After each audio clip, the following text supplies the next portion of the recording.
Okay, just I'm provide. not going to be watching it. I'm just seeing it Okay. um, as it comes up, Okay. if I can find the I channel. I think we are live. Okay, great. Um, can I just get confirmation, those of you who are watching, that you can hear me and you can see me?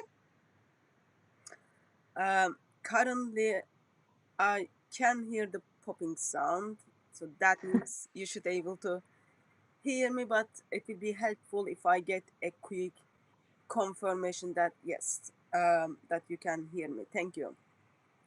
And also, can we get quick sound check for our guest called Faye, that you can see her and hear her clearly? Sister, would you like to just say Hi. hi to everyone and then tell us one sentence something for the sound check purpose? Hi. How is everybody? I hope everybody's good. It's midweek, so I expect everyone is tired. Um, but weekend's coming up. Can everybody hear me? Yes, sound it all looks okay. I'm not sure if people are tired. It's just middle of the week, so like people usually get tired on Sunday nights in this part of the world. Um, can I also get quick check regarding if you can hear this funny popping sound or not? Because I strongly believe, and I am very pleased with myself, I fixed the popping sound, but hopefully, hopefully it is really, really fixed. And so, what we want to do tonight is, so we've got first time, first time in DCCI live stream, we have someone who is not Muslim or who is not Christian. So we've got atheist with us, and we want to talk about mainly life as a Muslim woman, because I recently received lots of messages, not recently actually, it's been last couple of weeks, that lots of Muslims, females are becoming Muslim and Islam is so awesome. So what I thought is, theologically, I'm sure we all know Islam is not that awesome at all, but uh, we want to kind of look in the reality side of it, how um, in the reality how was life as a Muslim. So what I have done was, we got in touch with Faye. She's based in England, and we just want to talk about little bit about her and what the life looked like as a Muslim. So as we talk about this topic, can I gently ask you to please keep your comments in English. Please do not share anyone's personal details. I will block you. I know how to do the blocking now. And also try to have the conversations in the chat around the topic so everyone can, like, we won't be wasting our times. That's the kind of overall plan. But also, Faye, are you giving me permission to be recorded in this live stream? Of course, yeah. Okay, thank you. So, um, since I got the permission from you, can you just tell us a little bit about who you are and what do you do, and your link with Islam, if there is any? Yeah. So my name is Faye. I my general 9 to 5 is that I'm an educator. I work in secondary schools and colleges with young people who have learning difficulties. And I'm 24 years old, almost 25, and I live in the UK. I've lived in London for most of my life. I was born in Bangladesh and I spent a summer there. I was born into a Muslim family who originally were not practicing at all. But when I was about 11 years old, my father joined a Muslim group called the Tabligh Jamaat, and then I was also put into an Islamic school. And when I was 14, I joined the Salafi movement, which was lots of not, they're just prohibit all kinds of fun. And then I left Islam in 2017, but I wasn't openly an ex-Muslim until October 2018. So since leaving, because on leaving in 2018, I was completely disowned from my family. Um, so since then, I've been an ex-Muslim activist. I've been working alongside a lot of organizations like the Council of Ex-Muslims, like Faith to Faithless, Humanist UK, to do speeches and mainly just awareness and activism. And I'm working on a few projects with those different organizations. Thank you. As a Christian, my heart and desire of my God is one day you will come and worship Him. But that will be another topic we can discuss tonight. I want to first of all focus on until 2017. So, Yeah. and thank you for sharing your age. Usually in Britain, that's not very that's not very nice things to do. So before your family and you decided to become a Salafi, can you Yeah. just tell me a little bit about what life looked like for you?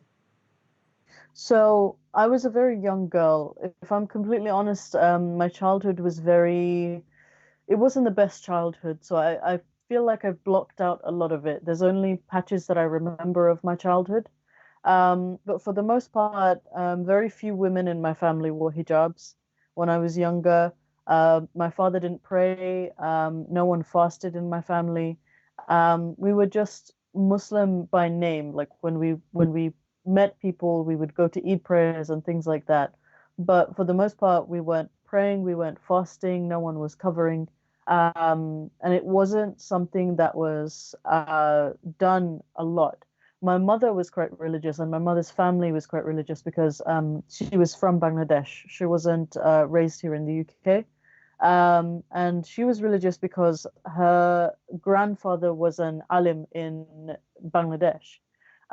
So my grandmother was quite practicing, and so my mother was as well. But even she wasn't extreme. She would pray and she wore the hijab, but it was very like a cultural form. Like it wasn't all black, it wasn't loose fitting. It was just like a very casual understanding of hijab. We still I had Christian friends. I had other friends of other religions who would come to my house and they would play at my house. And it wasn't perfect, but it was a very nice life. Like it was very easygoing. Like we would go to the beaches, we would see people. I think a lot of that changed after we became more conservative. What is the date for that, approximate? So that would have been before 2006. 2000, before 2006. So Yeah. before 2006, you would identify yourself as Muslim, but not that much knowing about Islam and not Yeah. following the Quran as faithfully as some others would do. Yeah. Uh, were you able to play outside with boys and with girls? Not at that point. I think I was allowed up until I was about 8, I would say. And then after 8 years old, my mother told me that it's not appropriate for me to be playing with boys, not even with my own cousins.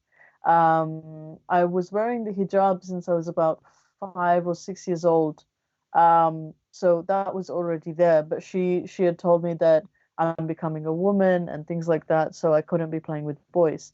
At that time, before my family had joined these different groups, I was allowed to play outside. Like I would ride bicycles and I would, go to the park and things like that. That was okay.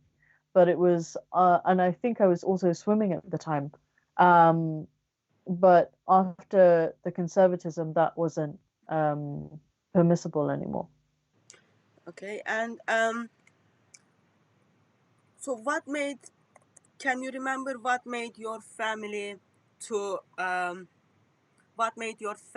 to kind of become Salafi or feel they need to follow Islam a little bit more deeper?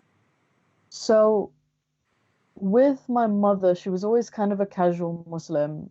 She never felt as though she needed to do that.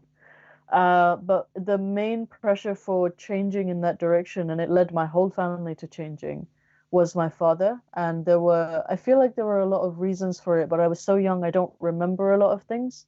My father has psychological issues, and he hasn't been treated for them. Um, as someone who is a student of psychology and has spent a significant amount of time with my own father, I do think that he has a lot of psychological issues. I remember when I was very young, he was on a form of medication, which my other family members have described as antipsychosis or antidepressants, but I'm not entirely sure what it was. But he was going through a lot of things. It was a time of change, I think. Like we had just separated from my grandmother's house, and for some reason, he felt that that was extremely traumatic for him. There were other things going on, like my grandfather had had two strokes, so there was also a health complication. So his father was going through all these health issues. Um, so I think that he started seeking this more religious or Salafi understanding of Islam, or more deeper understanding of Islam, as an escape route to solve all his problems. That's what I think anyway. Obviously, I was about 10 or 11 years old, so I can't remember it. But looking back in hindsight, that's what it seems to be. And I think that that's a reason for a lot of people to turn to extreme versions of religions, is to escape from the problems that they just don't want to deal with. Um, it makes them feel comfortable in a certain way. And also, my father, he definitely is a narcissist, and I think that being religious and being pious made him feel better about himself because he could tell himself that he was good. um, I don't know if that makes sense, but that's what I felt like, because all of his all of the people that he met at the mosques and all of the friends that he made there would always talk about how good he was as a person. But because I knew him much more personally and much more intimately, I knew that a lot of the things that they were saying wasn't it didn't add up, because I saw a completely different picture of him. Even when I was a Muslim, like he was, because he was my father, I made a lot of excuses for him. But when these people talked about how giving and generous he was, that was just something that I didn't identify with, for example, because I knew he wasn't a generous person. He wasn't generous with his own family, with his own children. So how was he generous in the slightest, you know? As So those are the reasons that I can think of. yeah, so it seems to me that as the time went on, as he joined in this Salafi movement or Salafi Islam, that he felt more identity, and then Yeah, community came with it, so that kind of helped him to feel better. Just a yeah, quick question. So that takes place, like you expressed that around when you were 8 years old. Suddenly there were certain limitations came from your mother regarding the segregation on the engaging with boys or with girls. um, yeah. and you say that's the reason because you are becoming adult. Hmm. Okay, so I just wanted to make sure that age is approximate 8. Okay, Yeah, it's not something like we would say until you turn to teenage. no. So it seems um, life was kind of normal. So I'm from Turkey, for example. It is Muslim majority country, and very very similar kind of settings. Would you know, before your family joined the Salafi Islam, were you praying? Were you fasting? Um, I had learned how to pray, and my mother would encourage me to pray, but I wasn't praying 5 times a day. I would pray maybe twice or 3 times with her, because it was just time to spend with my mother, honestly. Like that's the time that we spent together. In terms of fasting, I did fast from quite a young age, but it was more and my mother didn't say that I had to. It was more a case of me wanting to, because everyone else was fasting. And I grew up with a big family. I grew up with all my uncles and my aunts and my grandparents. We all lived in one house. So no one was eating, and as a small child, I felt bad about eating because no one else was eating, and I also wasn't very fond of eating. It was a real point of stress for my mother because she would sit there for hours with me trying to feed me. So I would say that I don't want to eat, and I would refuse to eat. But she never pushed it on me. She would encourage the praying, but I don't think I started fasting until I had started my period, which was when I was like 11. Um, so yeah, Okay, just sorry, I don't want to be meaningful, but I just wanted to express for those of people who are watching. You had your period when you were at 11 years old. yeah, Okay, because it will, as we go on, I am sure there will be comments on age of marriage, Aisha's marriage with Muhammad, and Aisha's period is going to come up in that line. I just wanted to express. So yeah. you had your period when you were approximately 11 years old. And you were encouraged to practice Islam by fasting and praying, but there was no any obligation. Yeah. So it seems to me in that stage things are pretty nice. Yeah. Yeah. So when father who decides to, okay, now we are gonna follow Islam as it was practiced in the time of Muhammad and by early caliphs, which is early Sahabas. Um, so how the things are changed for you? So the main thing, the biggest change was that I was put into an Islamic school. And that changed a lot of things for me because I was very young. I was 11 years old when I joined that school, and So what were you learning in Islamic school? I'll get to that. Let me explain the Sorry. move for it. I think when I was that young, I was very much my father's daughter. I wanted to make him happy. I wanted to make him proud. If you asked me then, I would have said he's my favorite parent. I loved him and everything that he was interested in, I was interested in. So when he told me I was going to this Islamic school, I was really my first reaction was, why am I going to an Islamic school? Because I had already applied to go to a different school, and I was really excited about going to this other school. And he told me some stuff about how, no, this one's better because this one will prepare you for the hereafter. And I asked him, what is the hereafter? And he said, well, when you die, there's a hellfire and a paradise. And this school is going to prepare you so that when you die, you'll go to paradise. So I believed everything he said. I was a dumb kid. Um, and I said, okay, I'll go to this school. And when I first saw the school, before it started, so normally in the UK, our schools start in September. And my father had showed me the route to get there in August just to see the school. And when I first saw it, I said, where is it? Because it wasn't a school. And he said, it's right there. And it was just this flat, like it was this house. It was between a corner store and a funeral service. It was just a house that people lived in. And I asked him, how is this a school? This is just a house. And he said, no, this is a school. It's a new school, and there's only 12 students, and you have to wear your hijab and you have to wear an abaya to go there. And they'll give you a big list, and you'll read Quran there, you'll have Islamic studies, and you'll have all your other subjects as well, like math, science, English, all of that stuff. Um, and there were a lot of really not very fun things at this school. For the most part, the secular education was really bad. Most of our teachers weren't qualified. Some of them were volunteers, um, and and sometimes they just weren't teachers. But Islamic studies was very much focused on. It was called religious studies, but all we studied was Islam. We studied the Quran, we studied tafsir, we studied hadith, we studied usul al-fiqh, we studied the life of the Prophet and the life of the four rightly guided caliphs.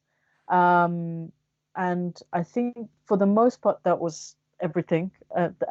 That's no small amount of information. And the teacher had this school was based in Hendon, so it was run by Hendon Mosque.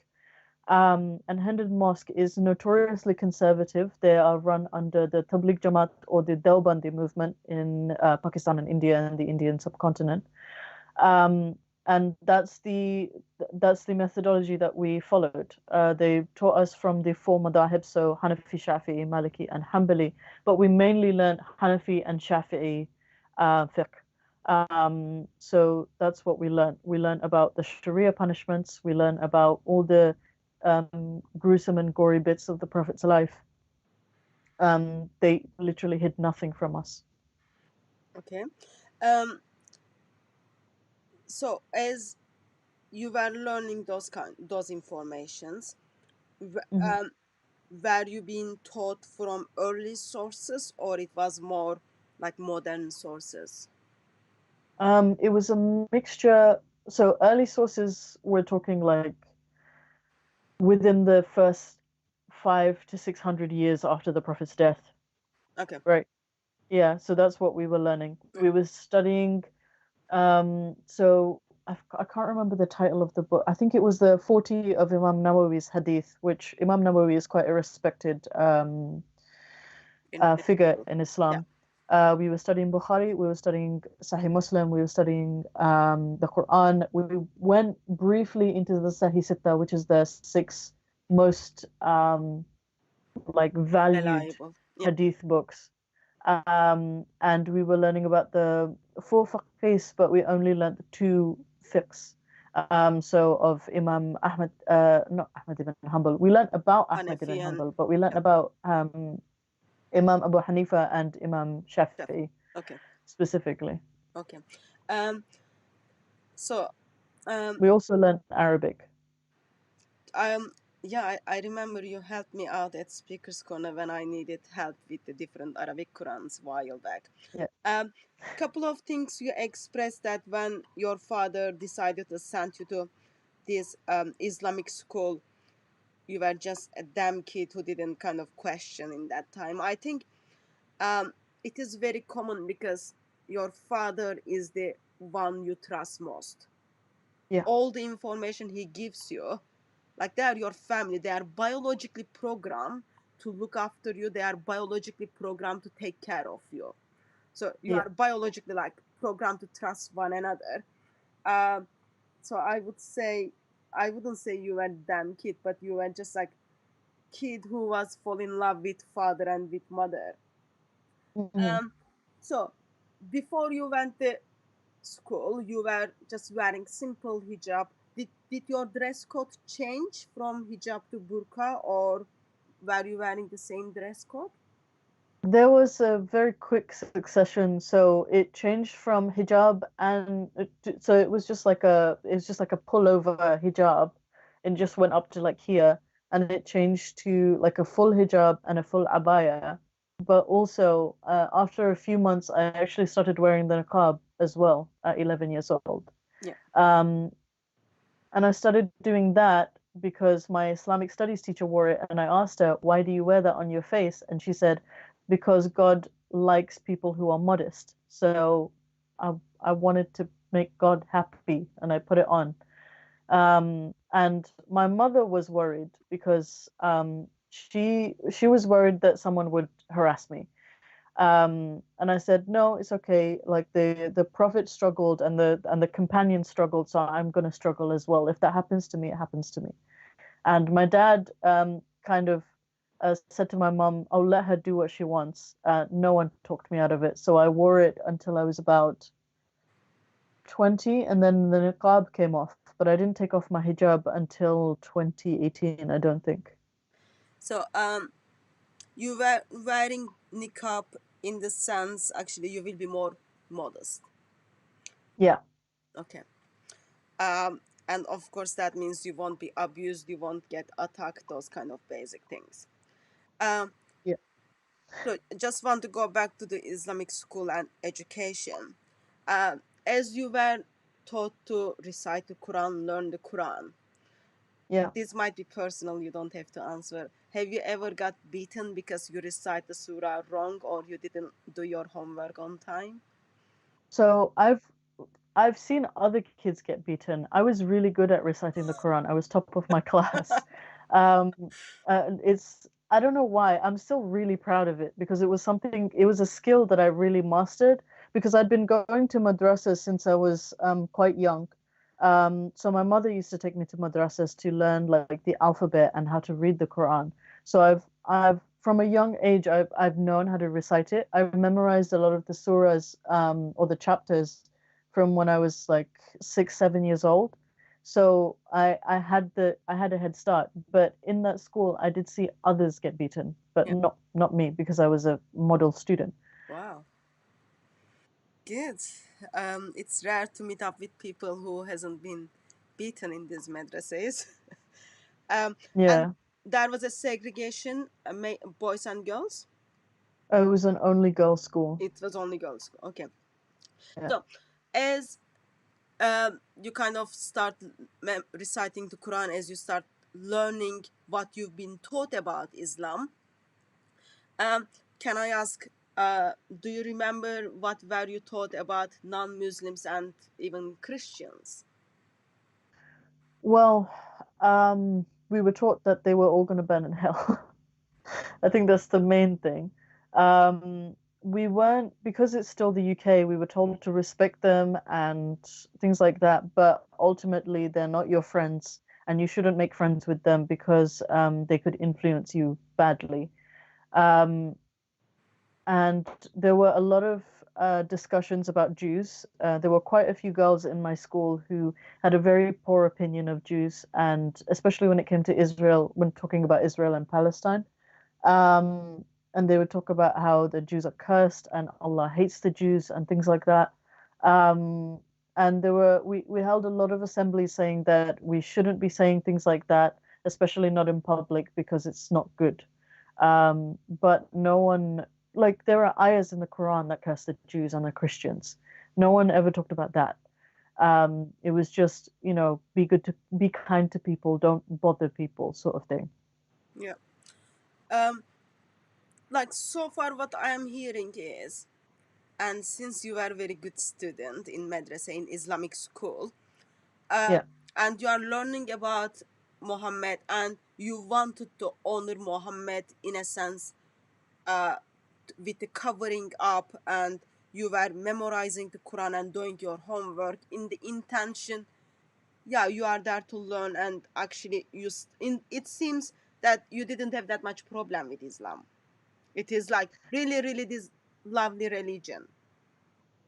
For me, it was just second nature, I think, because I saw my father become more religious, and in my mind, that made him a better person because he stopped acting so erratically. He changed his behavior. He was more focused on what he wanted to do. So I saw that, and then I was put into this bubble where everyone's a Muslim, and I don't get to meet any other kinds of people, and I'm taught that this is good. So in my child brain, it was perfect. Like I couldn't see another way of living. And then there were all these adults telling me that the way that other people are living are wrong. Look at how horrible their lives are. People are getting murdered, people are getting raped. Like this doesn't happen in an Islamic society. It just doesn't happen. And if it did happen, they would be severely punished. Yeah. Um, so to my mind, there was nothing wrong with it. And as I got older, like as when I was like 14, 15, and I would argue with people mainly online because I wasn't allowed to be around other people. Um, when I would argue with people, I would say the same things. Like a lot of the people that I argue with now, I see them saying the same things that I used to say, and it really puts me in a strange state of mind where I understand where they're coming from, but I also don't understand how blind they can be. But I also do because I was raised like that, and I also understand how terrified I was of displeasing God and this fear that He would be angry with me and that I would burn in hell because He's angry with me. Yeah. Um, and One never to question Him on anything. yeah. One of the Um, thing is so sorry. One of the thing is fear. I think is very, very successful tool, yeah, I agree. and sadly it is short term, but it is very successful tool. I remember like even at universities, we got beaten by teachers because you were simply asking questions. Yeah. In mosques you get beaten because you couldn't recite, so you don't want to get beaten. Because of that fear, you do your best, and it is very, very effective. Like, you learn and they stuck with you for a long time. It is Yeah. very, very successful method. So you don't want to go to hell, but and hell is terrible place. So what you do your best to be perfect, and do your best to be more perfect and more perfect. Would you say in that stage, as you are engaging with people online, and you are uh, you've got big fear of hell, would you say if someone asks you to go and take someone else's life, would you say you would do it? What do you mean? Like, if someone said, okay, Allah will be very pleased with you if you kill a Christian, or if you kill these kafirs, those kind of things. If I'm to be completely honest, if someone was to say that to me and then provide evidence for what they were saying, I probably would have done it. Good you woke up early. Good you woke up early. I'm so grateful that to an extent I wasn't exposed to like all the ISIS stuff that was around at the time, because the amount that I was gone, like it was crazy. I like, people ask me, like, I'm pretty chaotic as a person, and people ask me like, do you not know how to be organized? And I tell them I have a fear of being organized now because of how disciplined I was as a Muslim, because I used to pray 5 times a day. I had a regiment for sleeping. I had a regiment for eating. I had a regiment for everything. It was almost like living like a soldier, but obviously not in wartime. But because there was this, like, even music, like, music is haram. If I was watching something or if I was in the middle of the street, if I heard music, I would close my ears. Like, I would put my fingers in my ears so I didn't hear it, because it was just such a, it was this thing, like, if I sinned, then there's this chance that I might die and that I might go to hell. Um, I was so lost and so far gone that I'm so glad that I wasn't exposed to all of the terrorist stuff, because I don't know what would have happened. um, would you say life as a Salafi Muslim and Yeah. life as a Salafi Muslim woman in somehow was satisfying you fully? I think being a Salafi Muslim woman was only satisfying because I didn't have anything else to do with my life, if I'm being completely honest. Like, my education was completely imperfect because we didn't have proper teachers, and everything that I learned, like, I passed most of my exams, almost all of my exams, but I only passed because I took the initiative to pass. Many of the girls who were in my school didn't pass their exams. So that was one thing that I could drive my life towards, but that was obviously finite. There was only so many exams that I could take, and my parents and my family had no intention of sending me to a higher education, so I didn't go to university. So after that, and up until that, the only thing that I could commit to and bear my life towards was being a good Muslim. And I think that that was the only reason why it was fulfilling. I didn't have any aspirations. I didn't have any dreams for my life. My only goal was to please God, and whatever that meant, that's what I did. And I think that that's, to an extent, I think that some people find fulfillment that way. Is that it's one clear goal. You just follow rules. And I think in another sense, people who convert and people who don't, who weren't that way and then convert to be this way, think that it's again, it's just one direction to go in. Like with Islam, there's very few things that you can debate and argue are right or wrong. Everything is kind of laid out in Islam, so as long as you follow the path, you're on it.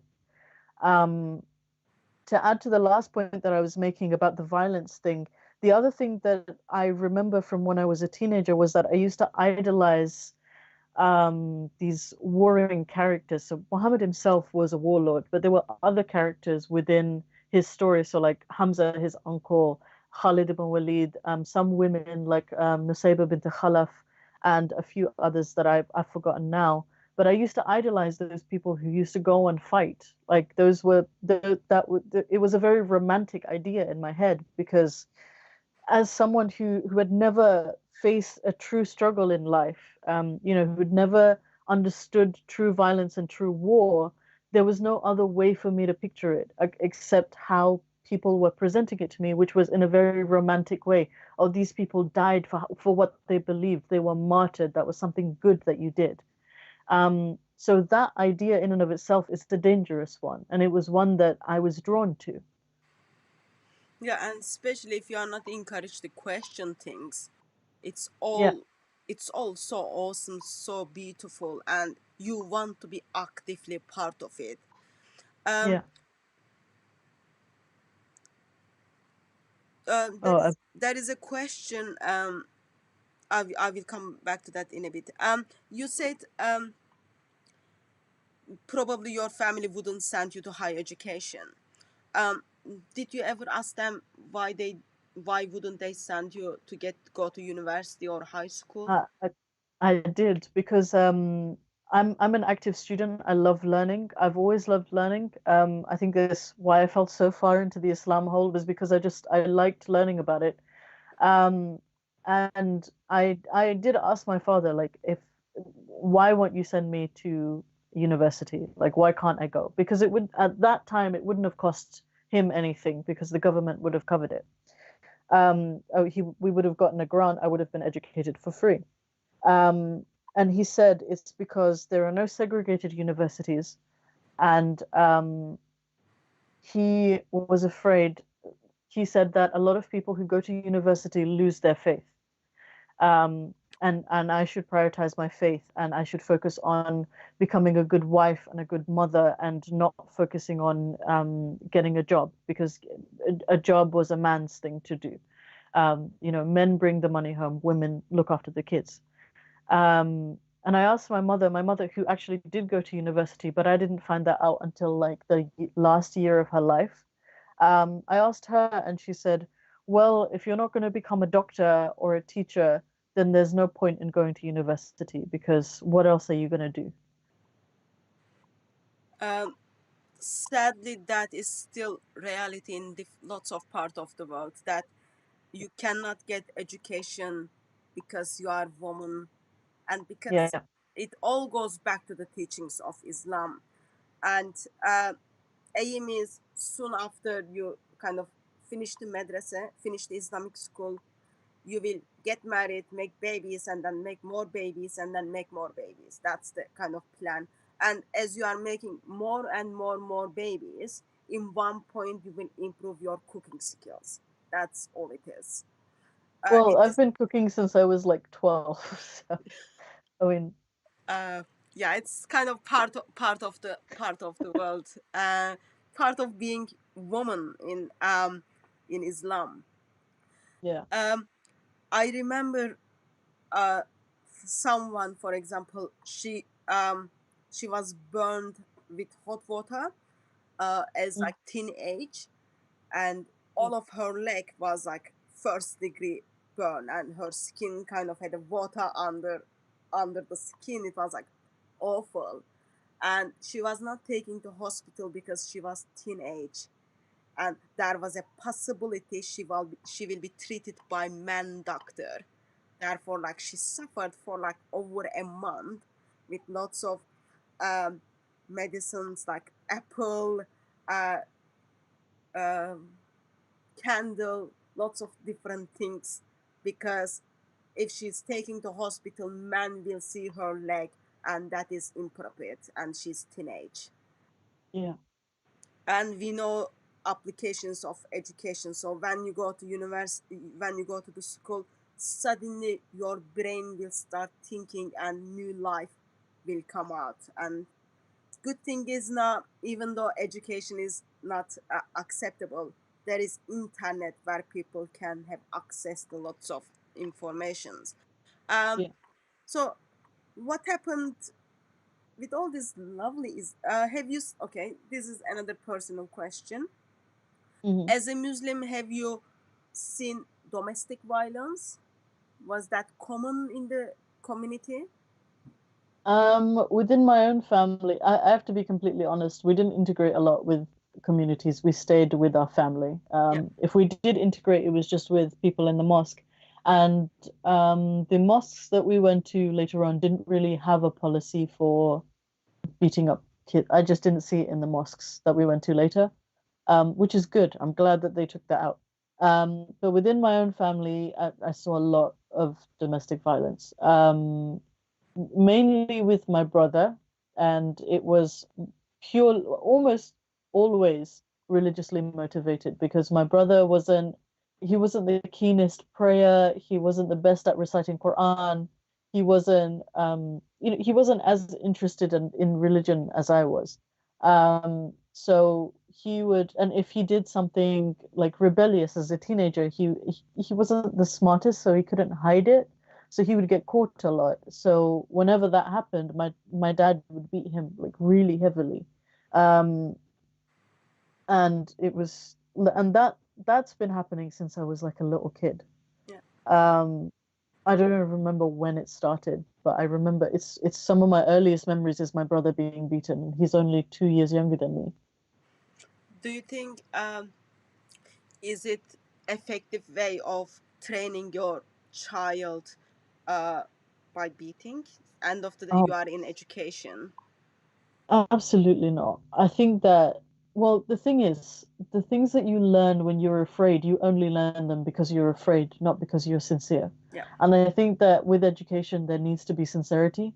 Um, I mean, I used to hear all the excuses from my dad, like, "Oh, it's for his own good. He won't change if I don't beat him. How am I going to save him if he doesn't change?" Um, and it was just a case of I I just can't understand how, as a father, as a parent, as someone who is meant to love their children, you can do that to your own child. Like I just don't get it. I wasn't beaten until I was 18, almost 18 to 20. Um, and and at that time it wasn't religiously motivated, but it was obedience motivated. Like that's when I didn't rebel for a very long time, but after my mother passed away and after I saw my father do some really just things that finally sort of broke him for me, like I couldn't make excuses for him anymore. I started um defying him. I started questioning him. And, for small things like filling the pan up with too much oil, he would beat me. For leaving a cup in the living room, he would beat me. I think the last time where I really did think he was going to kill me, it was because the house wasn't tidy. And the kids were watching cartoons, which they weren't allowed to do. And that it was for little things like that. And I think that, you know first of all, violence doesn't stop, especially if a person isn't encouraged to stop or isn't made to stop. Violence escalates, it doesn't ever get better. And second of all, it's just not a good way of teaching anyone anything, because they're not doing the thing that you want them to do out of a want to do it or a need to do it. They're just doing it because they're afraid. I'm sorry that you had to go through that. Um, for me, just expose more of Islam because there is something encourages them. There is not someone or something tells that is wrong. And Yeah. I'm someone who is confident that fear is what is keeping Muslims in Islam. I completely agree. And the one thing that I will say about violence and Islam, like a lot of people can say, oh, Islam is a religion of peace and Islam doesn't encourage violence. But the thing is that Islam doesn't prohibit violence. Islam doesn't outwardly say, don't beat your kids. Islam allows you to beat your children if they don't pray, which my father did to my brother. And he probably would have done to me as a child if I refused to pray, because he also did it to my sister. Um, and it wasn't reserved for boys. It is stretched. Islam allows the beating of your wife. I've never seen my father beat my mother, but also my mother wasn't a very rebellious person. My mother would just do whatever my father said. She just didn't like the earache that he gave her. Um, but Islam encourages you to do that. Not just it allows you to do it. Yeah. It doesn't outwardly ban that. So the fact that Islam doesn't prohibit violence, it doesn't outwardly prohibit violence, and actually there are passages allowing it, shows that Islam and violence are just bedfellows. They belong together, and you can never claim that Islam is a religion of peace because of that. If it was a religion of peace, it would completely ban violence. Warfare and things like that is a whole other discussion. But on a domestic level, on a social level, the fact that it allows and in some instances encourages violence is evidence that it's not peaceful. Yeah.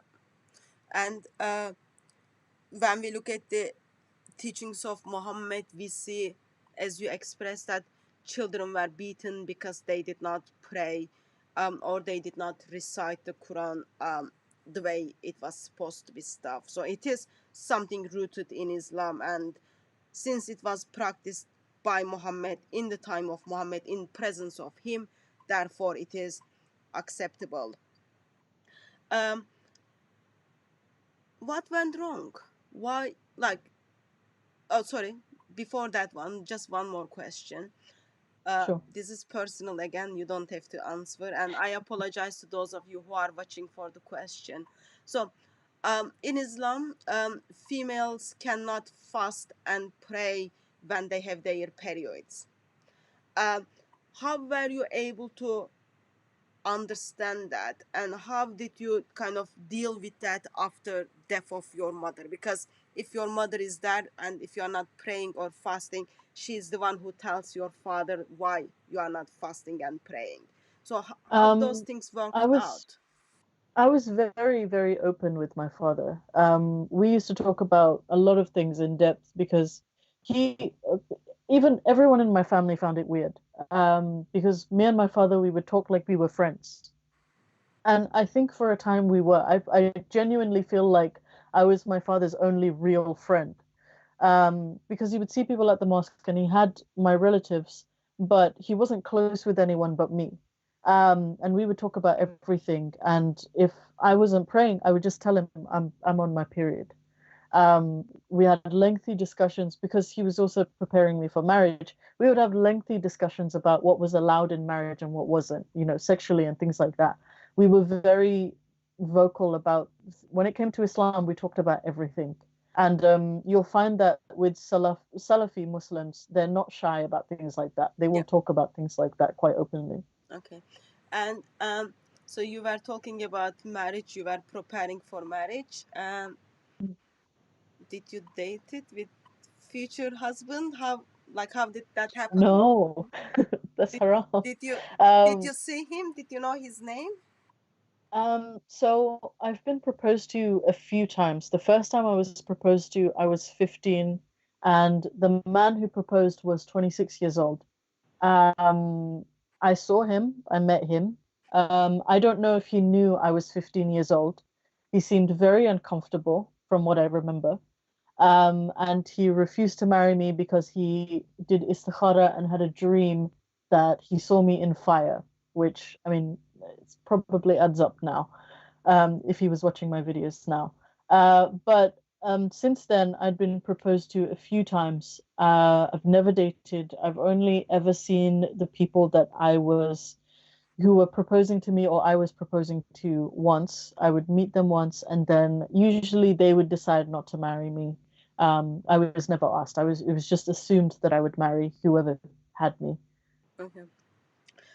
There is a saying in Turkey: if you did not get married after madrasa, after um, Islamic school, you will never able to get married. Or if you reject your first proposal, you will Yeah. never get married. So, um, what did what went wrong? With Islam or with everything else?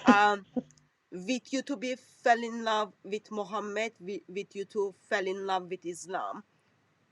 like for me everything seems okay. So you are like living typical Muslim life, uh, and you love Muhammad, all those kind of things. So why did you end up being non-Muslim? So what happened with me was that I just kept studying. That's essentially what happened. Because so there are, for those of you who are unaware, there are 6 pillars in Islam that you have to believe in to have faith. There are 5 pillars of Islam. So your praying, your fasting, your testimony, your shahada, your hajj, and your charity.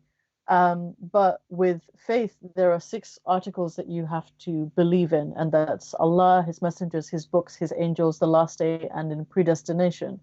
And I went through each one studying each thing. So I learned everything I could about Allah as a God, who He was, how He was, His characteristics. I learned about the messengers and all their stories, and that was the best part of it. I think that I really enjoyed learning about the stories. I learned about the angels. There are only about 4 or 5 that are mentioned by name in the Quran and in the Sunnah. And there's not much not to believe there. Like, why wouldn't you, at that stage, why wouldn't you believe in angels? Then there's books, and there were four revealed by Allah sent to different messengers, and those were the Zabur, Torah, Injil, and then the Quran, and all of the other ones have been corrupted. And then there's the last day, which you have to believe in, that Allah is going to judge you one day and send you to paradise or hellfire. And the last thing that I was studying was Qadar, or predestination. And something I just couldn't wrap my brain around was why Allah would create disbelievers and sinners and then also create hellfire and know that they would go to hellfire. It was something I couldn't understand, but I think that I buried it for a long time because every time I asked a question, and I asked extensively, I asked my personal teachers, I asked like TV imams and sheikhs, I asked my father, I asked different masjid imams, and none of the answers were satisfying. And eventually, my father said that, look, you shouldn't question qadar. Every single sect in Islam that's misguided has always divided on the issue of predestination. So I left it for a few years. I just thought, okay, I'll just leave it up to God, and that's it. But after I left my father's house in 2015, it wasn't it wasn't my family who saved me from that house. It wasn't Muslims who saved me. It wasn't my community who saved me. Everyone was aware. My whole family was aware of what was happening in my house, what was happening to me. My whole community was aware. I used to tell, and every time that I set foot in a mosque, I was telling them what was going on. And their answer was always, sabr, have patience, Allah will, guide you, whatever. Um, and it was disbelievers, it was kafirs, it was mushriks, it was all of these heathens and infidels who had taken me out of my house and had saved me. And I, like, for a whole year I was going back and forth, like, how can I believe in a religion that will punish these people who have done nothing but good for me? Like, say what you want about my dad, maybe he wasn't the perfect Muslim or whatever, but what about these people who saved me? Like, how can I believe in a religion that tells me not to associate with them, tells me that they're degenerates, tells me that they are misguided and they are evil, when they're the only people who helped me in my time of need? Like, I can't believe in that. I'm gonna cry. I just can't believe in that. And so how did they take this? My family? Yeah. My family didn't know. I told one member of my family because I lived in one of my uncle's houses for about 2 years after I left my father's house. I went from house to house quite a bit, but I lived in his house for the longest after I left my father's house. And his wife is quite liberal.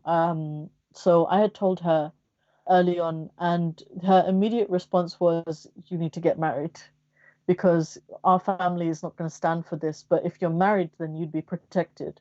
And I said, "But I don't want to keep pretending that I'm a Muslim." And she said, "Well, then you have to choose your ties with your family or your freedom then. And then about 6 months, and she didn't tell anyone. She was aware, and I told her, and I'm glad that I did because at that point, I don't think I could have kept it in for much longer. But about 6 to 8 months after that, I just decided I was gonna leave the family. So I took all my things out of their house. Um, I lived with my then boyfriend for about 2 weeks before finding a place of my own, and I declared to the world in a YouTube video that I wasn't a Muslim anymore, and I was completely disowned. Um, okay. Don't cry, okay, on YouTube. I'm not very good with the emotions. I just want to kind of express something or emphasize something. What we hear is not something new. Mm, Fear is what keeps Muslims in Islam. Education and love and freedom is enemy of Islam. The moment your brain cells start moving and thinking, the moment you see actually you have to make a choice between Islam or freedom, that's the moment just you see actually they cannot work together. They cannot work together. And I'm like, there are lots of people out there who are like you, who's stuck in Islam, and there is a fear, and of course there is a consequences when individual makes a choice to walk away from Islam, and then you had to go through that. So what it meant for you to uh, give up your, what it meant for you to, in the practical sense, choose freedom versus Islam. I think initially, when I first realized that Islam wasn't the truth, when I first said it to myself that I wasn't a Muslim anymore, I think it broke me because my whole life was a lie. Like I couldn't get past the fact that I'd lived 20 odd years doing, these rituals and, having this regimen and being disciplined for nothing, like it was completely meaningless. I think in a sense, it broke me because I didn't know what to do with my life. I didn't know how to live my life. Um, and in a sense, I just wanted to disappear. Like I wasn't suicidal, but at the same time, like I didn't know what was the point of me living anymore. But after I kind of got over that, and it took about a year, I had to go through therapy. I had to make some new friends. I had to get out in the community and do things. I volunteered for that whole year with all these different organizations, with dogs, with people, with community centers, with charities. Um, and I think afterwards, I realized like the whole world is open to me now. Like I can do what I want to. I'm allowed to have dreams. I'm allowed to have aspirations. I can feel the wind in my hair.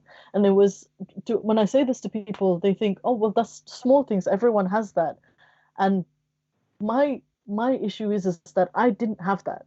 I didn't feel the wind in my hair for, over 10 years since I put it on. No, over that even, since I was like 5 years old, I'd never felt the wind in my hair. I'd never felt the rain on my skin.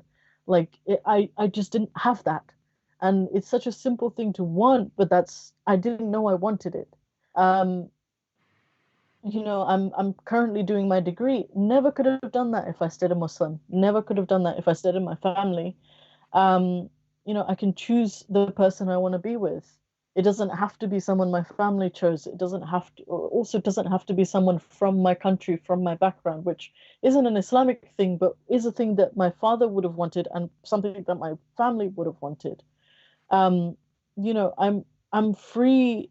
I think that's just it. Like I'm free, and I think it's such a hard thing to explain people who haven't been through it, because it's something they already have, and it's something that they take for granted, that they have this wonderful education system that makes them think critically and makes them, gives them tools to live, but I was never given that. So having the ability to access it is one of the biggest blessings of leaving Islam. And yeah, it's difficult because I don't have my family. I'm often very lonely. But aside from that, I've found a family outside of that. I found my surrogate family, and I'm free to do whatever I want to do. And I think that people don't understand how important that is. Um, Thank you for expressing that openly. Uh, it seems to me that it is very similar to someone who never saw anything in their life. Yeah, First time they are seeing sky is blue, which while they were blind, you were explaining them what the color blue look like. So that something they cannot kind of feel it, they can't see it, but you were explaining first time you saw what the sky, how what blue is in sky. It's like very very similar um, expression is coming out. How did your family uh, like? How did you tell your father that you left Islam?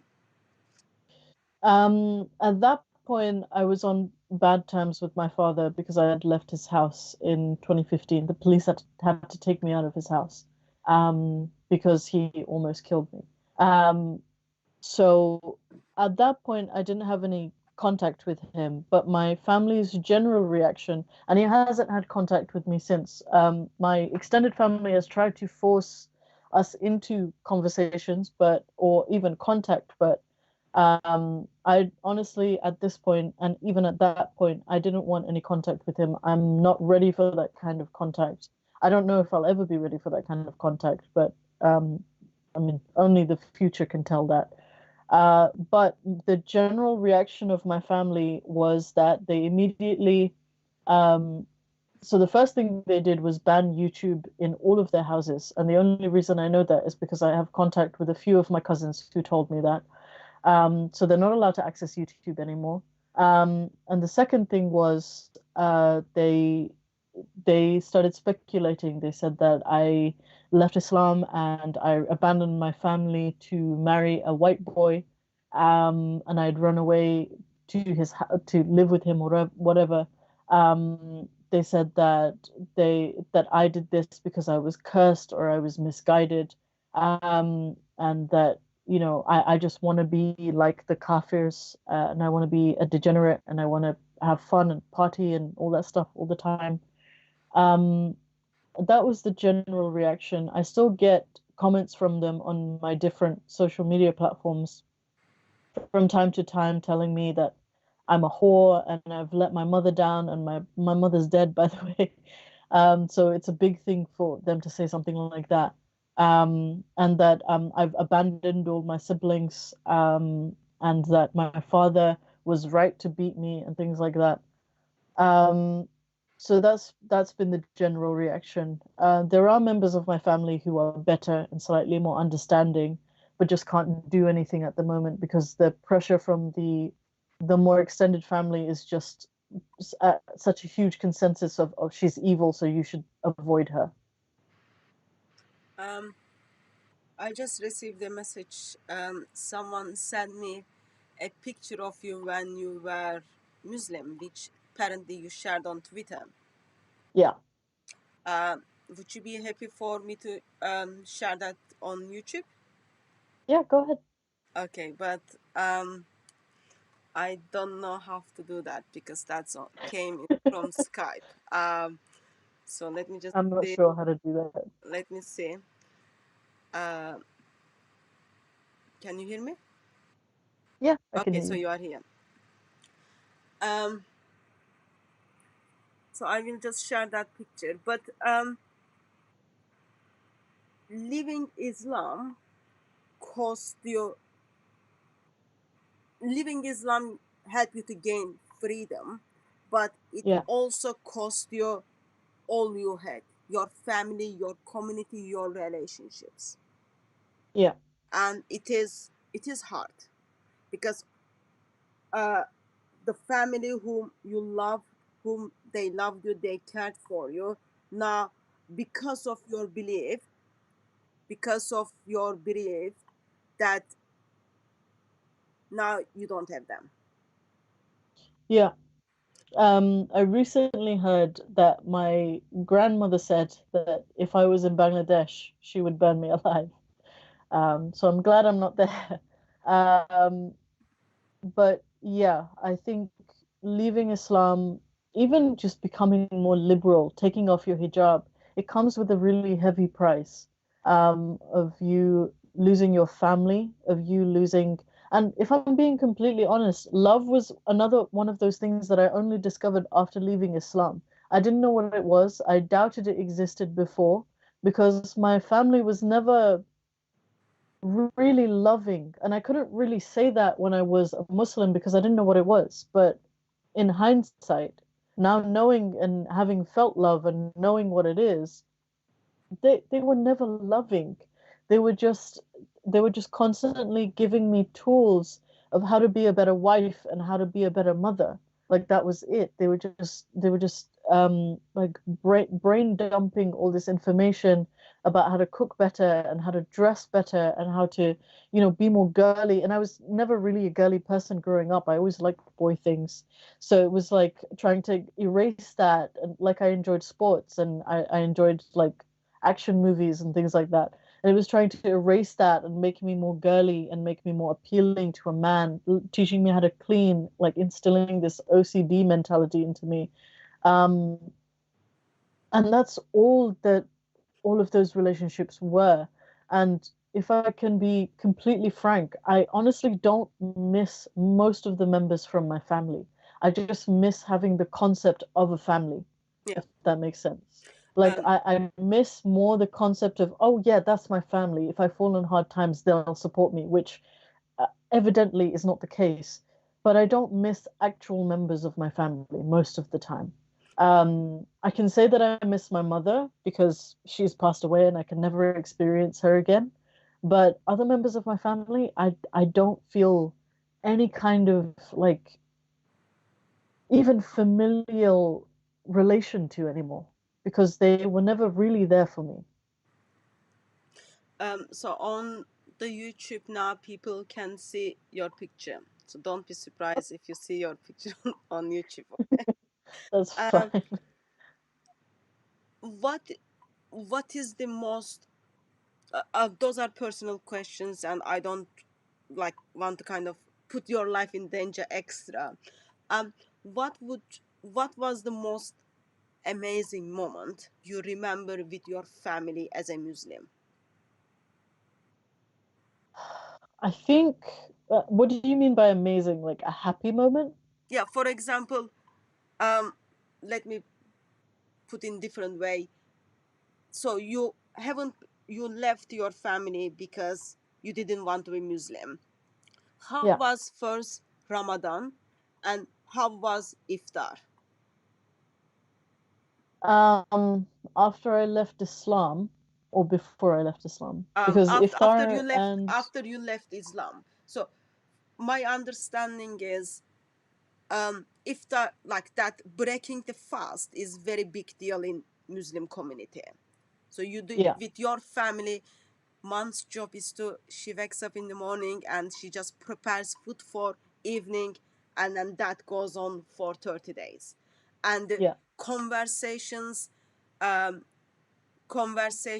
fellowship, family time takes place around that dinner table when people break up their fast. Is like amazing moment. So yeah. how did you cope, how did you pass through first Ramadan without having those moments, or with like knowing that you don't have family who you can go and give hug to?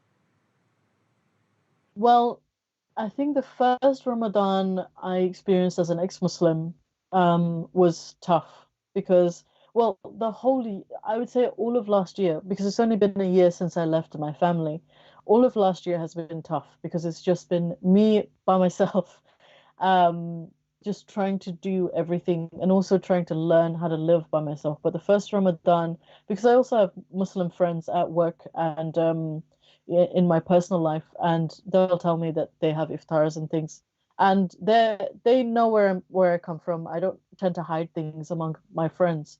So they'll tell me like if you're feeling lonely or if you want to spend iftar with someone, you can come spend iftar with us. And I did a few times. I broke well, I didn't break a fast, but I did iftar with a few of my Muslim friends this well last year, but it was the first year outside of my family, and that helped a little bit. But I think I spent a lot of last year crying. I spent a lot of last year feeling lonely. Christmas was difficult as well because that's another time where you spend time with family, and it's just people talking about their family and me just being very jealous because I don't get that. Um, so it's tough, but it's just a reality that I have to accept. Um, and that's just what my life is now. Well, what is lonely? Lonely, I think it's different to being alone. I think that you can be alone and you can be okay. But when you feel lonely, you feel like you're the only person in the world. Um, I mean, I have everything. I have anxiety, I have depression, I have PTSD. Um, so those things don't help. Um, so the loneliness is what like triggers it. It's the start, and then it's just constant. Well, there's no point to anything. That's what it feels like. Um, and to me, as someone who didn't strive for any kind of career or towards any kind of educational goal, my family was everything. Um, I raised them. I raised my siblings, for example, and I would say that they're the only members of my family that I truly, truly miss because they were just babies when I left them. Um, I'm sorry for asking that personal question. Um, Oh no, you don't have to be sorry. It's I told you to not cry on my live stream. I'm I don't do trying that not to. that well with the I, emotions. I'm doing my best. Uh, it is doesn't matter which part of the world you live, doesn't matter how much freedom you gain, but it has huge cost for Yeah, anyone who gave up all they had was their family, their community. They gave that up to express their belief on something or nothing, or reject the belief they had, and it cost them it cost them their family. And in Britain, i I remember first Christian family's house I went, uh, yeah. first British house I went in Britain. They had a son who just came back from university, and mother in front of me told him to move out. I was like, what kind of family is this? So we are not talking about that kind of family who wants to encourage you to have your independence and move out. Yeah. Family is all you have, and now you have to, because you said I don't want to be Muslim anymore, I don't believe in Muhammad and in Allah anymore, I don't want to practice that anymore.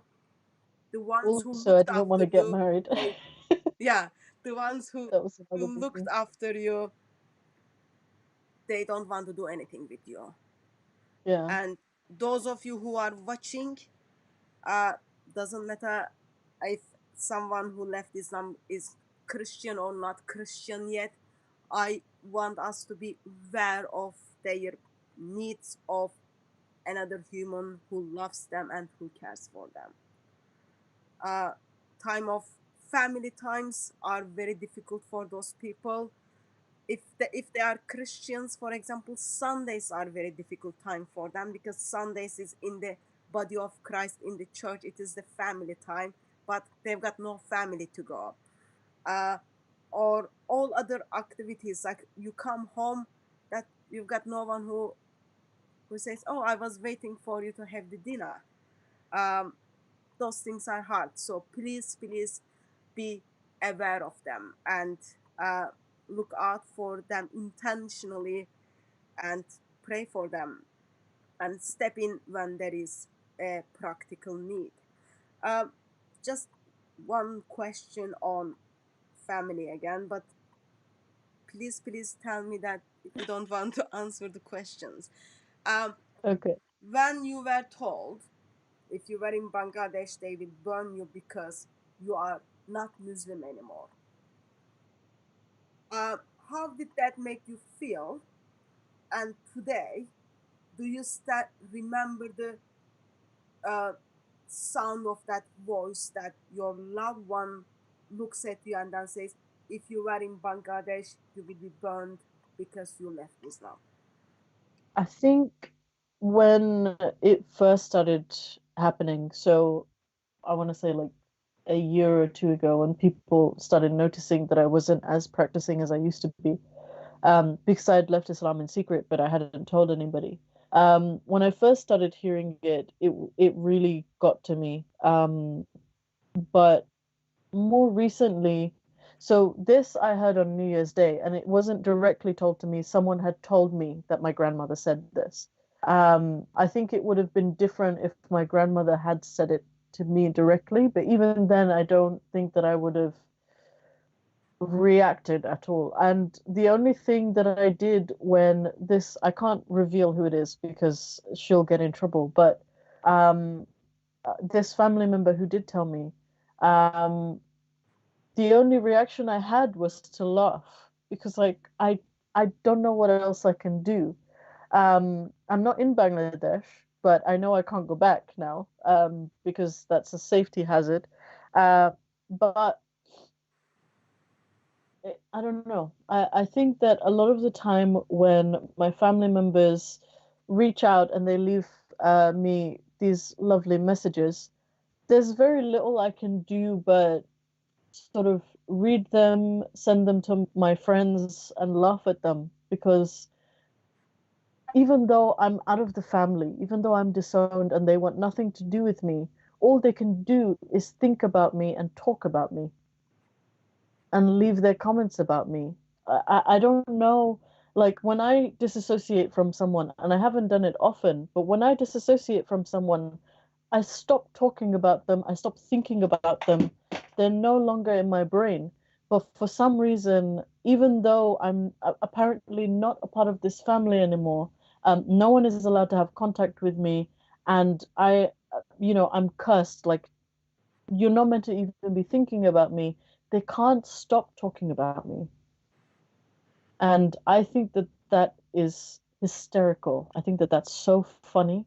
And I will never stop laughing about that because it means that I'm making an impact, a small one, but an impact. And when so now you know the consequences of leaving Islam, and Yeah. um, you have seen sorry you have seen the reaction, and you have seen the cost and price in practical side you had to pay to Mm. uh, move on from Islam. uh, what would you do differently, or if there is an opportunity for you that your family turns to you and then says, okay, come back, we have got husband for you, or ignore the husband, no one will get married with you anymore, but now we have other things for you, come back, would you go back to Islam after you seen the price of being without Islam? I think I don't know how I would react if my family told me that I could go back because I've realized that I don't like most of them. I think that they're very toxic people, and I think that to an extent, Islam helped with that, that it made them more toxic because it gave them more things to judge people by. Um, in terms of what I would have done differently, I wish I had left Islam earlier. I wish I had left Islam much earlier. I would have fought a lot harder if I knew how to get my siblings out of that house because I was prepared to raise my siblings, but I didn't know A, how to do that on a social service level, and B, I wasn't financially stable. I'd never worked a day in my life. That's the truth of it. I'd left education and I just started looking after my siblings after my mother got ill. Um, but in terms of whether I would ever go back to Islam, no. I think that after leaving Islam, it was the first breath of air that I felt where I truly felt like I was being honest with myself. When I was a Muslim, everything I did was out of fear. Everything I did was out of this blind devotion for a God that couldn't even prove. You know, all of these teachings and all of these relics of the past that I devoted myself to, I had no proof that they would do anything or be of any benefit to me, but I did them because I was afraid and because I had this blind devotion to this God. And I never want to be like that again. I never want to blindly follow anything, anyone. I want to, you know, realizing that this is the only life that I have that I can prove. I don't want to waste my time. I want to make the most of my time. And I want to find fulfillment in the things that I really want to do and not just do them because I'm afraid of someone else or something might happen. It's to me, I just see that way of living as so cowardly and so it's almost as if why are you even alive? I mean, maybe that's harsh, but to me, that's what it feels like. If you are not truly devoted and truly, internally you are you are actually wanting to do the thing that you're doing, then why are you doing it? I don't understand. And I like it's not something that can resonate with me anymore. So whether or not I would ever go back to Islam is out of the question. I would never do that again. So even though you've seen the price and you've seen Yeah, the consequences, yeah, still you don't want to do anything with Islam. yeah. It's almost like have you seen The Matrix? No. No. No. But basically hopefully people in the audience have the way that I describe it to people simply is that it feels like that moment in the Matrix where he wakes up in the pod and he realizes that everyone is just batteries for these machines, and he takes that tube out of his throat, and he becomes free. He'll never want to go back to that state, and I don't ever want to go. I never want to be part of the Matrix again. Like I'm free. I know what real life is now, and that's what I want. That's what I want out of my life. Also, you should see The Matrix. It's one of the best movies that I've ever seen. Um, no, the movies are very long for me to watch. I don't even brush my hair. Um, I do like when I need to cut it, but other than I Yeah, don't. So even though prices you had to pay and you are still paying, it is yeah. worthy that you will not go back to Islam. Nope, never. People have tried. And I am sure was was it like trying with flowers and roses and hot chocolate, or was it trying in different way? It was like trying to mix oil and water. It's just not gonna happen. Okay. Um. So there are a couple of questions. If there anyone has question, please put at DCCI Ministries in front of your question. Sorry, in front of as you write DCCI Ministries, put at sign in front of DCCI Ministries, and then I can ask your questions to Faye if that's what you want. Um, but by the time I keep eye on the questions. So recently I've been sent some of videos that people are becoming Muslim. Mainly Okay. British women are becoming Muslim because it is amazing religion. Okay. What do you think about it? I think that that just gave me a very visceral response. Um, I've got oxygen I don't if you need. I don't understand. Yeah, just like the breath was taken out of me. Um, I don't understand these women who, and honestly, it's almost offensive to me. Like these women who are born into families where they have their freedoms, and they take their freedom so much for granted that they give it up freely. Um, like I just find it really, really disgusting. And obviously, it's their choice. They can believe whatever they want, and whatever they're going through, I hope they get out of it. But first of all, I don't understand it because you live in this world where you can literally do anything, and you choose to not choose. Um, it's literally a coward's way out. Like I absolutely detest it. Um, And the second thing is that why would you want that? You're immediately made subordinate to men. You have to obey your husband. You get half of the inheritance of a man. You get half the witness of a man. You're considered less intelligent because you have periods. You're considered less in your religion because you have periods, even though it's completely not your fault. You have to prioritize becoming a wife and a mother, and you have to put all your hopes and your dreams and your aspirations on the back burner to serve everyone else. Um, you see Muslim women suffering in the way that they do, and instead of, standing by them and having their back and fighting for their right to be freer, for their right to be more equal, you decide to join the cohort of just misogynistic awful people. I'm trying really hard not to swear. Just misogynistic, awful, terrible people. Like I don't understand. It actually enrages me when I see, and like Sinead O'Connor recently became a Muslim, and the way she talks about Islam. First of all, she's not a proper Muslim, so I don't know what she's talking about. And second of all, sorry.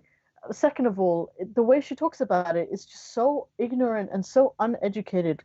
Um, it's just misleading people and giving this image of Islam that it isn't, and it's not helping. It's making everything so much worse because what happens when a white woman converts to Islam is that everyone sends it in a family group text and they say, "Oh, look at this white woman, mashallah, she's become a Muslim. We should become more practicing to bring more people to Islam." When it's like, this person, this this awful, ignorant human being who maybe not awful, but ignorant, absolutely, who's come to Islam and has become a Muslim and is, wearing the hijab and doing all these Islamic practices, barely knows a thing about Islam, but she's taken the Shahada anyway. And then, like, maybe like 10 days into it, will be like, oh, you know what? This is not for me and I'm going to leave. And the percentage actually shows that about 70 to 80% of converts to Islam leave Islam within a year. Yeah. They don't stay Muslims. Muslims will tell you that Islam is the fastest growing religion, but the reason why it's the fastest growing religion isn't because of its convert rate, it's because of its birth rate, Yeah. that people are born into Islam. It's More babies, more babies, more babies. Drop it's off. it's like it's almost like a woman, adopting this cult for 10 days, saying that it's great, and then piecing out and leaving forever. Like that's what it feels like. And it's completely awful, and I wish it would stop. Okay. So I've got a couple of questions. Okay. Hmm. So before I ask my question, just want to emphasize something. Okay. Wherever you stand in the life, you are young, old, ill, getting ready to die, getting ready to marry. There are a couple of essentials you've got to do. Like that you Which put stage, ill and which die stage you and are, marry okay? together. Whatever stage you are. First one Yeah. is water is essential for life. Make sure you drink enough. That's the first thing. Second thing is keep away from Islam. That is the second thing. And then help people to keep away from Islam. Water and get away from Islam, keep away from Islam. That will help others live happily. Mm. So, first question comes from Hazim Ali. Faye, did you read Sarah Mary? What is this one? Did you read Sarah Mary? Sarah Mary. I'm not sure. I'm gonna try and find the. Okay, I don't know what it is, but it's not like kind of in my bookshelves. Is it Surah Maryam? Is that what he's talking about? No, Yeah, I've no, read Surah Maryam. no, it doesn't say Surah though. It's a Sarah. Sarah. Yeah, in the beginning I thought maybe it's talking about Surah Mary, but anyway. Okay, we are passing this question. Nothing personal. We are just moving on from the question. But Sure. tell me, what did you think about Surah Mary? Surah Maryam, Surah 19. I'm not sure what the full content. I don't have a Quran anymore. I haven't read Quran in a good 2 years. Not properly anyway. Surah From what I remember about Surah Maryam, it's mainly the story of Mary. Jesus. There's not much I can talk about. The story is definitely different from the biblical version in many different ways. Um, I I don't know. There's not much I can say about Okay. Surah Maryam. It's not a surah that I used to read a lot. The two surahs that I used to read the most were Surah Al-Kahf, which is the Surah of the cave, and Surah Yusuf, which is the Surah Joseph. It's about the Prophet Joseph. Yeah. Yeah. Okay. Next question is, are white converts are treated differently than born Muslims? Yes. They're treated so much. They're treated as if they're like these Saviors. they're just treated as unicorns. Like you never see one, and now one is here. They're treated almost as if it's mythological, and you need to touch this person for good luck. Like that's how they're treated.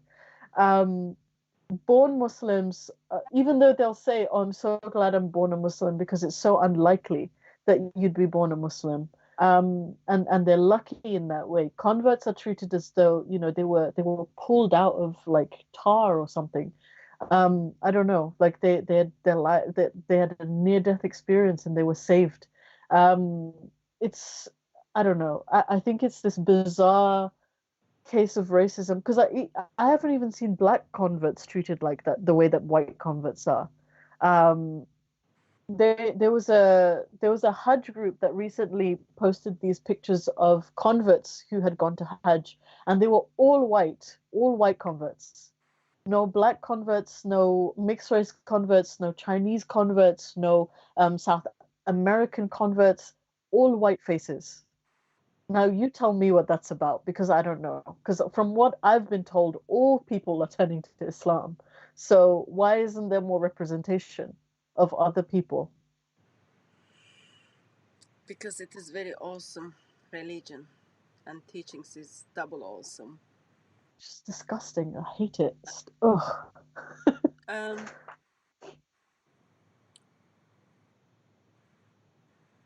there are a couple of questions about your family. I'm gonna move on them, and there are a couple of questions. So, you left Islam, Mhm. and now you are dealing with the consequences of Yeah. it. Have you looked at the teachings of Christian faith? There are like questions around this circle, so I'm just like putting that in Yeah. different way. Not really. The most that I've learned about Christianity has been from my other atheist friends, and I do have an interest in learning about them. Um, I'm not too interested in finding a new religion. I think I definitely need to do a bit more self-finding before I look for another religion. Because again, I don't want to mask all my problems with a belief. And I'm quite, as my journey with Islam probably shows, I'm quite an obsessive person. So I would rather stick to me finding myself first before I, find Christ, or is that what you call it? Um, Good But vocabulary I you are learning from atheists. yeah, I am learning something from I'm learning a fair bit from them because while they are a skeptic community, they're quite well versed in a lot of different things. And I like talking about religion. Religion is one of the subjects that I really enjoy learning about, just casually. So I am trying to learn more about it. I have learned some stuff about Hinduism. There's some things that I like about it, some things that I don't really like. And I've learned a fair bit about Buddhism, which again, a lot of things that I like about it, some things I don't like. And I think that that's what I'll find with religions is that there will be some things that I like and some things that I don't like. But I don't know. I haven't learned probably as much of Christianity as I should know. But I'm trying just at a casual rate. Okay.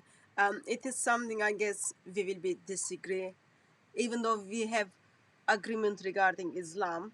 For me, Yeah. uh, true freedom, true fulfillment of life can Mm. only come through Lord Jesus Christ. There is no any other way. And I have seen how lives have been changed and transformed because what Jesus offered them. But I've been very intentional to not uh, put your head on the wall to talk about the Jesus, even though I'm someone who is so confident there is no any other way for us to be fully human. But that will be, I'm not going to push on those questions, and I'm I sure mean, I will receive some I've heard you emails speak. on this. I've heard you speak at Speaker's Corner. You're definitely passionate about it, and I've seen other people who talk about Jesus at Speaker's Corner, and there's a huge contrast between people who talk about Christianity and people who talk about Islam. There's a huge contrast. Um, I remember recording some of that. I must have put it in a video when we went and I met you for the first time. Because there was this gentleman who was talking about Jesus, and there were these Muslims who were calling him a donkey or something. I don't know. Um, This that so every week. there's there's a huge contrast. It's ridiculous, and I would rather be preached at nicely than be told that I'm a donkey for believing what I believe. So yeah, I don't know. Um, the things happens at Speaker's Corner is very different context, but it's the nature of Yeah, Speaker's Corner. Just yeah, another question, you might know the answer. mm, So when white or black people, when human beings who are made in mm. God's image made a decision to become a Muslim, are you aware of the cases that those new believers, new Muslims, have been persecuted or got death threats or kicked out from their families? Are you aware of those kind of cases? There are some cases that we've dealt with in that regard. I have known because I work in education and I've worked not directly with social services, but I worked with a community center, so I worked alongside social services. There are some instances where people will be harassed or kicked out of their homes for becoming a Muslim, but usually it will be because their family is from another quite conservative or quite extremist faction of another religion. So be that Hinduism, Judaism, Christianity, if they're from quite an extreme faction of that, those are the only cases we found. And I think it doesn't really matter with Muslims because I've seen Muslims from liberal families be kicked out and harassed because they leave Islam, and I've seen Muslims from conservative families, well, ex-Muslims from conservative families be harassed and kicked out from their homes because they leave Islam. There isn't really a gradient. Whereas with other religions, because I'm aware of people who've become Muslims from a Hasidic Jew background, and I'm aware from a Jehovah's Witness background. And they were both kicked out. While they weren't attacked or beaten or anything like that, they were asked to leave because they had become Muslims. And I think there are quite a few notable preachers as well who've gone through the same thing. Um, So there are instances, but I don't think it, while I'm not trying to invalidate those experiences, I think those experiences need to be talked about, because it is something serious. And honestly, it's 2020. We shouldn't be throwing people out of our houses just because they believe in different things.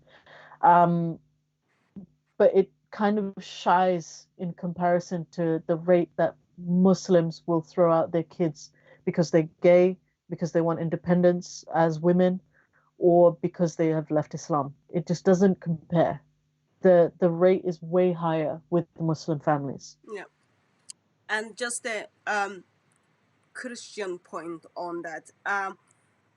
In Christian scripture, we are not given any right to burn people alive, put gun on their head, or try to force them to become Christian. So there is no place for that in Christian scripture. We do have amazing story in Luke chapter 15, story of prodigal son.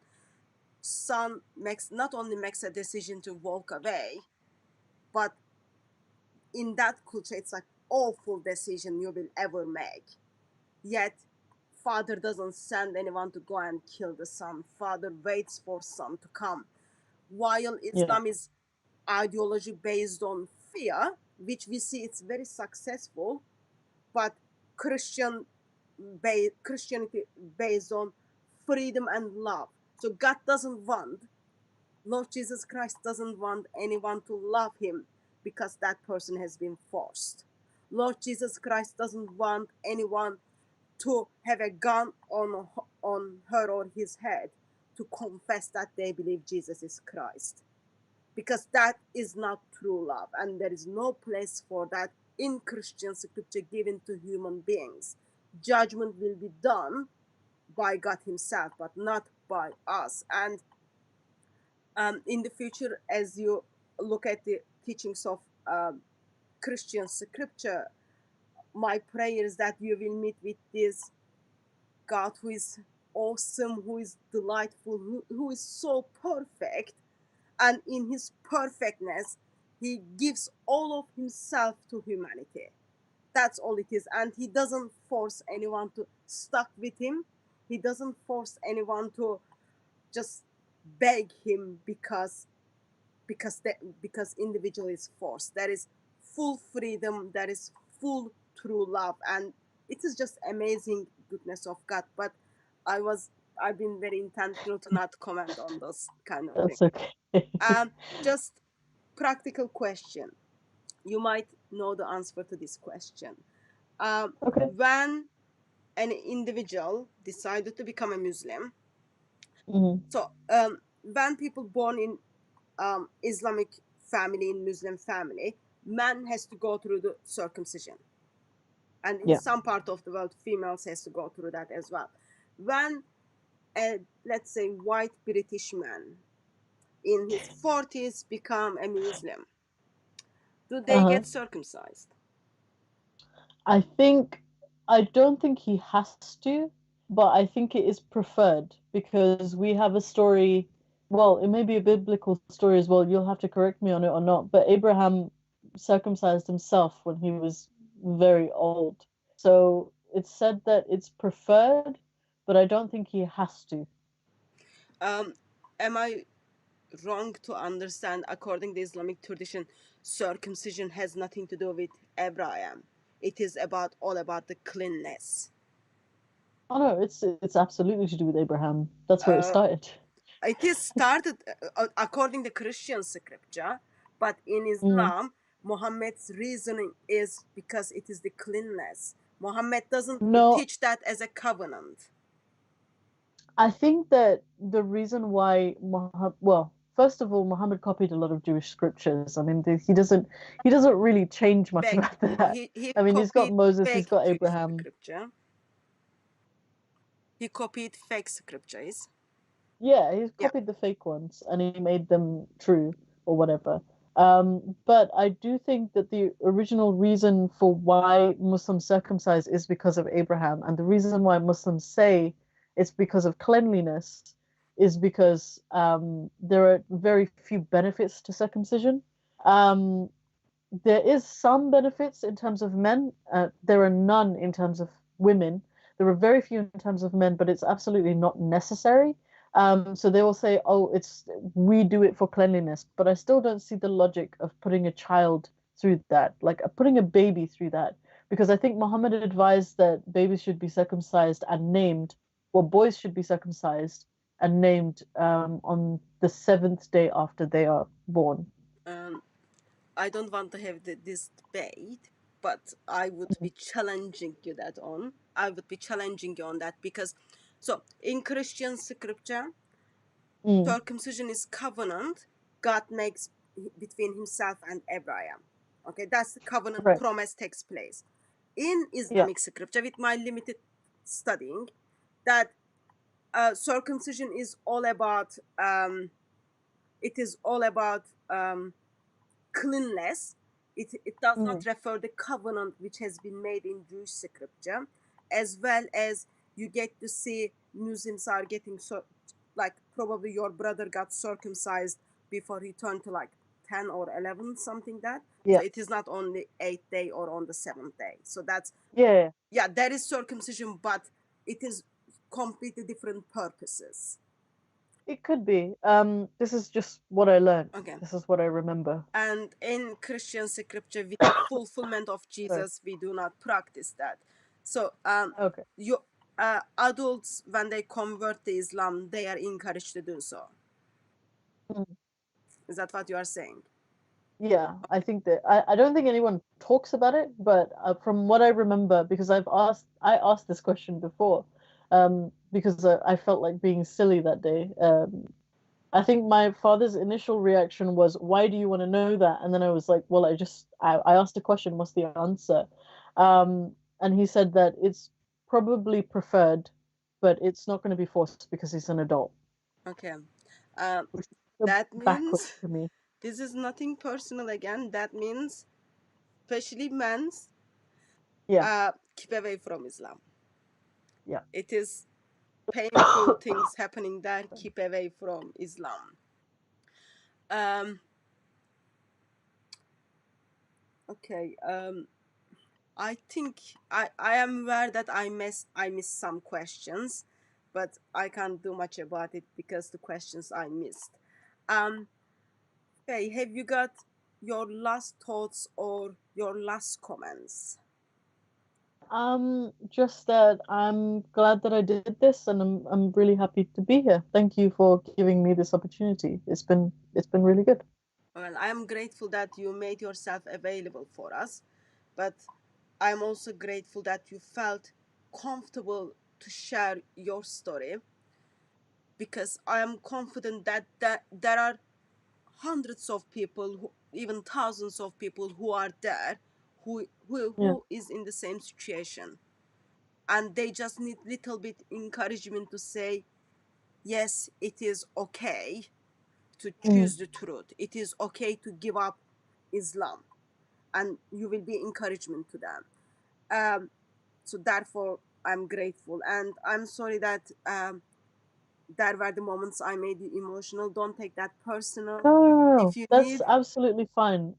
I think that as someone who's just recently left Islam, recently been disowned, recently all of this is very recent, I think it's really important for me to get over this in this way, where if I don't do this, if I just turn up on a TV show 10 years from now and tell my story and there's no emotion, who's going to buy that? Who's going to believe that? Who's going to feel anything for that? no, I You know, as someone who is a young woman who's just experienced this and knows that there are now I have evidence that there are hundreds of people who are going through the same thing and don't know how to deal with it. It's as though it's my personal responsibility to tell this story and let people know that this isn't an isolated incident. It's not just happening to them, and they're not lonely in this experience. yeah, So, my you know, issue was my, like, I think emotions are part of us as a human beings and they are good thing.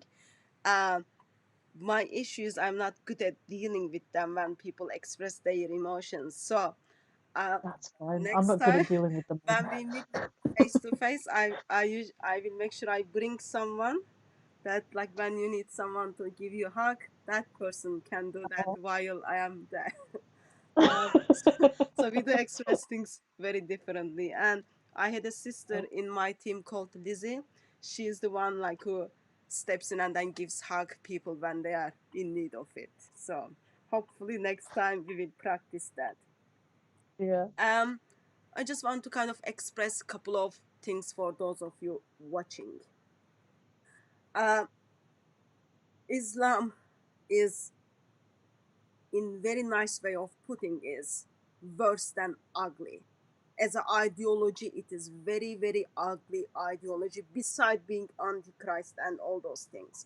It is very ugly ideology, and none of the human beings should stay in it. It is dangerous to humanity.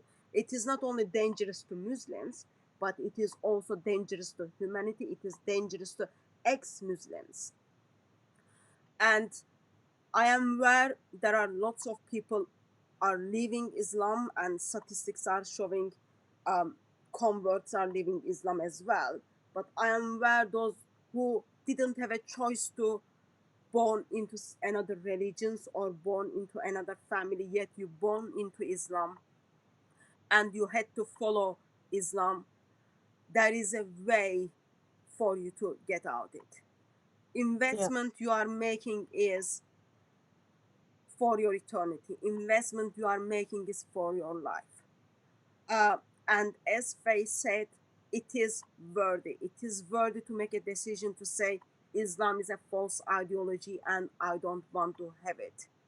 That's absolutely okay. Yes, there are the consequences of it, and there is the price to be paid. Yeah. But do you wanna live in a fake and false lie? Do you wanna live in a lie, or do you wanna make a choice to follow what you want to believe or follow through? Those are the choices, and they have the consequences. For those of you who are identify themselves ex-Muslim and part of the Christian family, as a team, we do have studies, and then we meet with we've got studies, and then we've got structures put together. Please feel free to drop me email at info@bcciministries.com so we can take it from there. We don't want you to be lonely.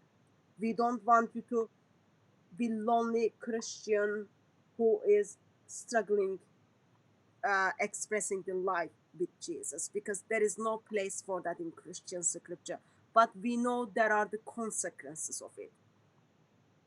And those of you who listened a human story today, with all the emotions, with all the wisdom, with all the thoughts, all you can come up is, if I am the one who start questioning the ideology I am in, I can look at those examples and I can get rid of this ideology.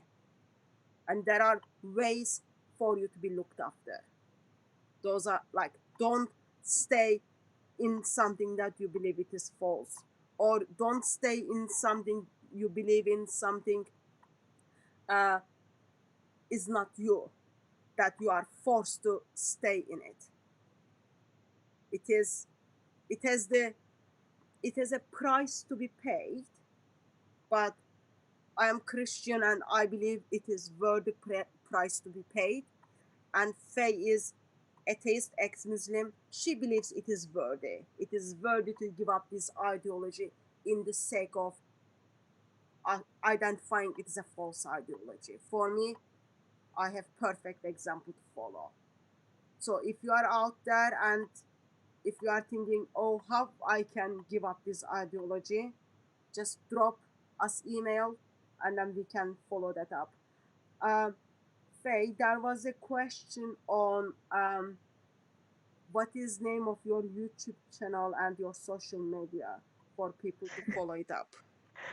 So my YouTube channel is Faye the Most Gracious. You I mean like think it's been Allah the linked a Most few Gracious? times. Is that cheated from Allah the Most Gracious? My surname is Rahman. Okay. So that's what Rahman means, is the most gracious. So that's my YouTube name. And you can find me on Twitter. I'm not very active on Twitter at the moment because it's just a hellscape. There's just too many people screaming over each other. But I think if you wanted to follow my content, that's the best place to find me, is my YouTube channel. I would also like to say, alongside what you were saying, that if you want support from ex-Muslim organizations, if you want to meet more ex-Muslims, if you are an ex-Muslim and you just haven't joined a community yet, please do consider looking up the Council of Ex-Muslims website. We do have meetups and support groups. Faith to Faithless also runs support groups and workshops and things like that. They also have one-to-one counseling meetings. We also, if you reach out just for advice and things like that, we're good for that. There are other organizations around the world. In America, there's the Ex-Muslims of North America, and there are loads popping up all over the world. We also have Ex-Muslims of South Africa, Ex-Muslims of Deutschland or the Netherlands. We have ex-Muslims of Norway, ex-Muslims of Malaysia, of Sri Lanka. There are all these wonderful organizations popping up. I think a lot of them started in the last 5 years. So they're quite small and they're quite intimate. So yeah, I would advise that because one of the things that has helped me get over the whole loneliness thing is finding a community, and I really have found a community through the organizations based here in the UK and online. So I would advise that strongly. So there are lots of ex-Muslims in lots of different parts of the world. Yeah. And you can be one Oh, of them. also ex-Muslims of Australia. They're on the rise at the moment. They're getting better than us. We need to step up. But yeah. So if you are willing to, if you are in a place, and even there are ex-Muslims in Malaysia, there are ex-Muslims in Saudi Arabia, there are Yeah. ex-Muslims in Indonesia, and the ones I'm aware of in Saudi Arabia, Indonesia, Bangladesh, Malaysia, We're everywhere. Pakistan, they are part of Christian family. So they ex-Muslim who become a Christian. The ones I know, but I don't know the ex-Muslim atheists. So if Yeah. anyone wants any connection with them or help with discipleship for them, just drop us email and then we can follow them up. But Okay. overall, there is huge ex-Muslim out there, because from tonight, once again, we heard that education is the enemy of Islam, freedom is enemy of Islam, love enemy of Islam. And thanks God also for the technology. Google, shake, internet, YouTube becomes another enemy for Islam. Now people's eyes are opening more and more. And when people start studying more, when people start questioning more, there is no reason for them to stuck in Islam. That's good news for us. And Yeah. it's getting much easier with all those social medias, because you can reach many people, I can reach many people, and Yeah. we can all be small bridges where Muslims are leaving Islam and becoming ex-Muslims. And my prayers, hopefully they will take one more step and come to worship Lord Jesus Christ. But I think today we will be disagreeing on that. But for my that's my prayer. And thank you very much for all of you who listened.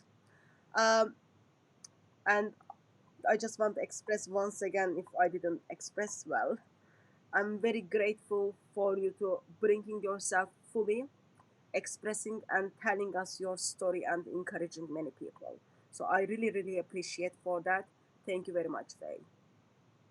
Thank you for having me. So, and God bless you all. And we will see you at Speaker's Corner or another live stream.